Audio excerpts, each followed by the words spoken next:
Is traveling to Taiwan worth it if you only have 5 days? I think so. Let me show you what we did. No, but where are we though? Oh, we're in Taipei. No shit, we are in Taipei, just under the iconic Taipei 101.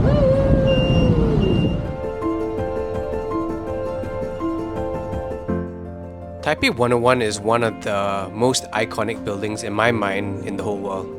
And so coming here was a no-brainer for sure.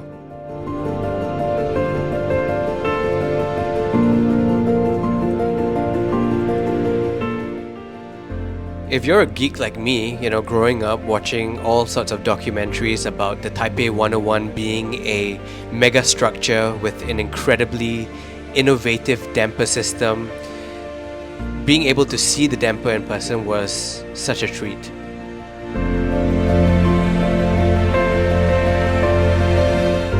The ticket up the observatory gives you access to several levels, and one of the first levels that you'll find yourself in is surrounded by big large windows that allow you to have a panoramic view of Taipei City.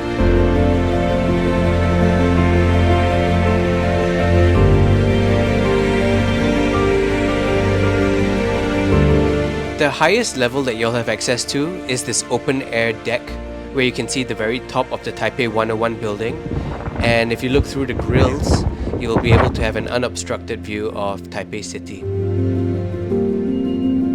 So we actually did this on the very last day of our trip here, and we were lucky because the visibility was great that day, but it was also a really nice way to wrap up our time here by being able to see the city as a whole. Out of the 2 museums that we visited, the first one that we checked out was the National Palace Museum. From downtown Taipei, we took the public train and a public bus to the museum. It was a really easy journey and it didn't take long at all.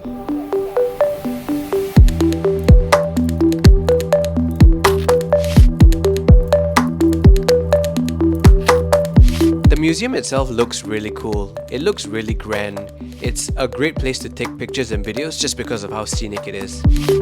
The artifacts inside to me were pretty underwhelming just because it was nothing Taiwan focused and more broad China focused, which is perfectly fine, just not what I expected it to be. But of course, the main event of the entire museum was being able to get an up-close view of the jadeite cabbage ornament. Now this museum was awesome. It has to be very underrated. It's such a good place to learn about the Aborigines people that live in Taiwan today, which honestly I never knew anything about, and so this was such an insightful learning experience coming to this museum. So there are artifacts where you can learn about how they live, how they interact with each other, the clothes they wear, the songs they sing, their dynamics with the Han Chinese people as well. Very interesting stuff. So there are several Chiang Kai-shek related sites, but we went to 2, and the first one we went to was the Chiang Kai-shek residence. This place is basically the home that Chiang Kai-shek used to live in when he was alive. We weren't allowed to record anything inside the building, but it was still a very authentic experience to learn how he used to work, live, and host all of the different politicians and diplomats. Surrounding the building is a lot of parks, and it really gives you an idea of how big this estate really was. Next, we went to the Chiang Kai-shek Memorial Hall. Surrounding the area was a grand gate and 2 theatre halls and a large courtyard in the middle, and that really gave this area a sense of importance. Entering into the Memorial Hall, this place reminded me a lot of the Abe Lincoln Memorial in Washington, D.C.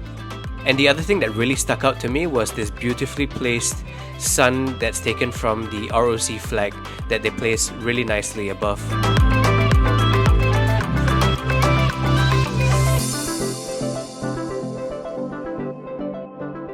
Of course, how can we not visit night markets when visiting Taiwan?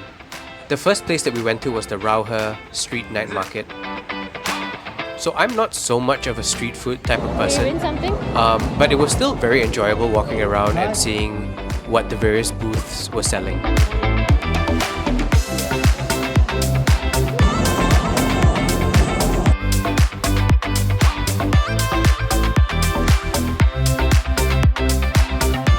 The second night market that we checked out was the Shilin night market. This place was a little different in the sense that it wasn't just food stalls, but they also had carnival type of areas, very similar to the Pasar Malam concept in Singapore. But of course, we really had to try the Hot Star Large fried chicken. Obviously, we really love this chicken, as you can see from our very comprehensive review. So what's your review of the famous XXL chicken in Taiwan? Deeper in past the night market is a shopping area with a lot of the main big brands that you can find in most shopping areas. But we were there really to check out this bubble tea brand, which we read lots of great reviews on, and so we had to try it. Having tried it now, retrospectively speaking, I have to say this is seriously some good bubble tea.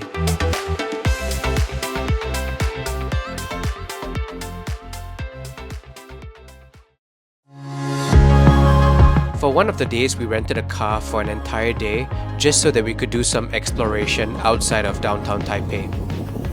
One of the first places that we drove up was the Yangmingshan National Park.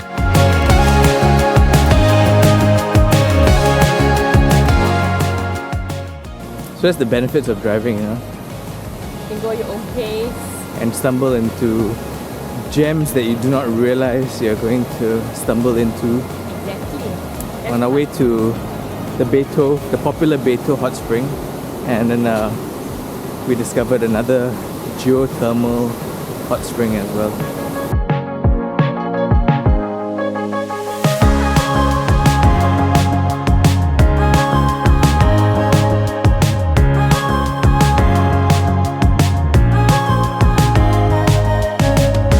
What I like about this place is that it's compact, and so there's not much more that you could travel beyond a certain point, and so it makes it a very accessible park to be able to explore.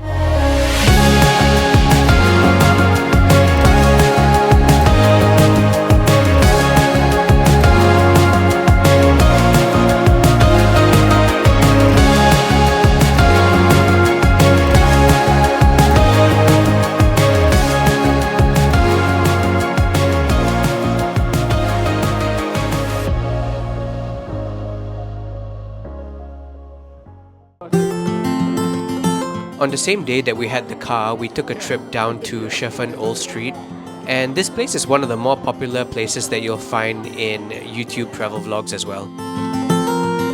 The way that it's laid out is very interesting. You basically have rows of shops on either side and an active train rail that goes right down the middle. So we're at Jiufen Old Street. You can see there's a railroad behind me, and everyone's just setting off their lanterns. And so obviously we have to participate, and Karishma is at work.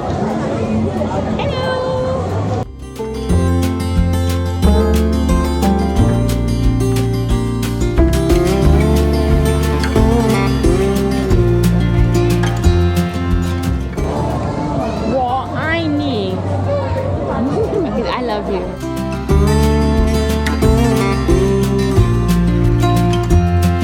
So this was the moment when we actually realized that this was an active train rail, was when a train started to approach and everyone had to suddenly scurry off and clear their lanterns to let it pass through. Actual active train, and now people are rushing back on the tracks after the train has left to do the lantern thing. Okay, hold the button, hold the button. Right, look the camera right here. 1, 2, 3, let's go.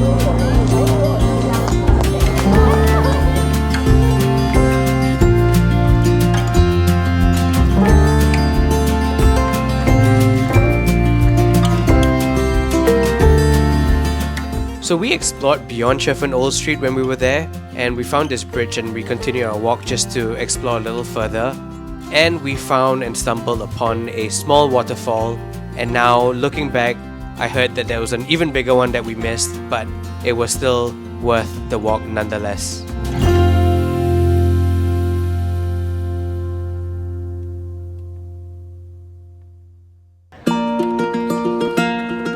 Jiufen Old Street is another very popular tourist destination in Taiwan, and it's no wonder why.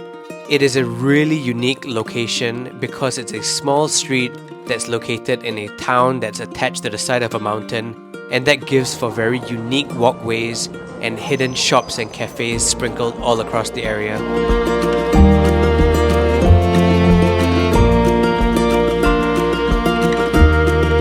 The Jiufen Tea House is one of those must-do while you're there type of things, just because it's a tea house that is well known for its beauty and its great views when you're sitting up there having your tea. This place is for sure a tourist trap just because of the price of the tea. You can definitely have more authentic tea experiences in other parts of East Asia, and I'm sure in Taiwan as well.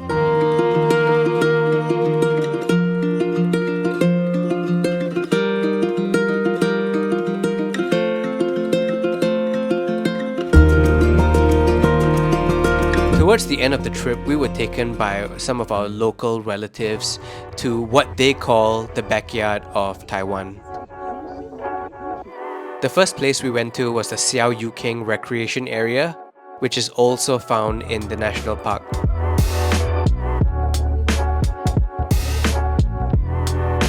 This place is high enough that it touches the clouds, and so we were surrounded by it while we were there.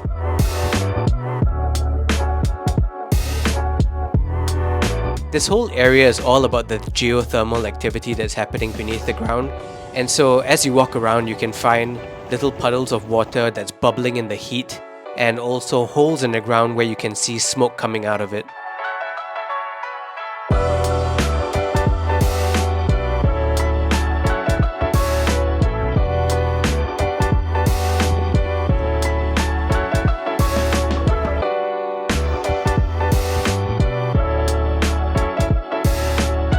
The second place we were taken to was the Qingtiangang Grassland, and this is one of those lesser known to tourist type of areas, and that makes for a very calming experience where you can enjoy the nature in peace.